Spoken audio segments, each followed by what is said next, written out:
আমার সকাল শুরু হয়েছে অনেক আগেই। অলরেডি অনেকগুলো রান্না ইতিমধ্যে কমপ্লিট করে সকলকে খাবার দিয়েও দিয়েছি। এবার স্পেশাল রান্না হাঁসের ডিমের ঝোল হবে নারকেলের দুধ দিয়ে।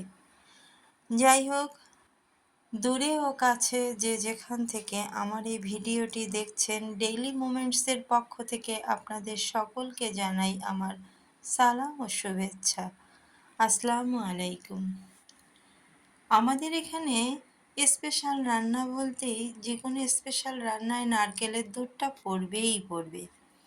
তাই আজকের দিনে আমি হাঁসের ডিমের একটু ঝোল করে নিচ্ছি। সেজন্য ডিমগুলোকে লাল লাল করে ভেজে তুলে মশলাটা কষিয়ে নারকেলের দুধ দিয়ে ভালো করে কষিয়ে নিয়ে এটা রান্না করব।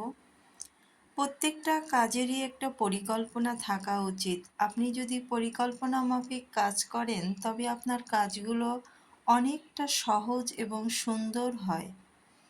আর আমাদের যার যেটা পছন্দ সেই কাজগুলো করে যাওয়াটাই ভালো। কথায় বলে স্থবিরতাই মৃত্যু আর গতিশীলতাই জীবন। সত্যিই তাই। আমাদেরকে বেঁচে থাকতে গেলে, ভালো থাকতে গেলে কর্মের ভেতর দিয়েই থাকতে হবে।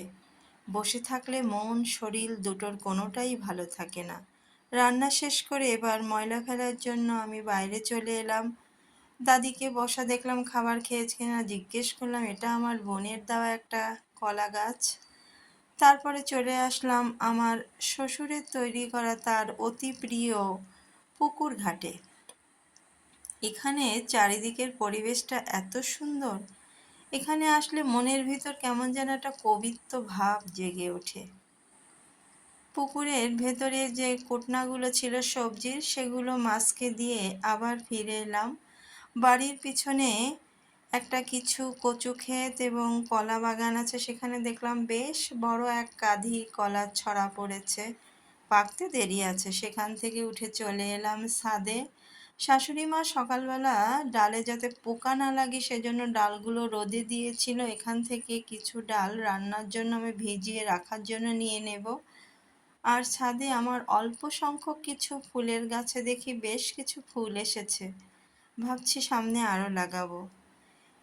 কাজগুলো সেরে এসে নিচে চলে এলাম। বাজার থেকে কিছু ডিম নিয়ে এসেছিল, সেগুলো পরিষ্কারগুলো ফ্রিজে রাখবো আর ময়লাগুলো ধোবো। তার মধ্যে শ্বশুরমশাই ডাকলেন, দেখুন কি বলছেন তিনি। ওই যে তুই আর বাবু যে সেন্ট দিয়ে যাসনি দিয়ে দিন একটু।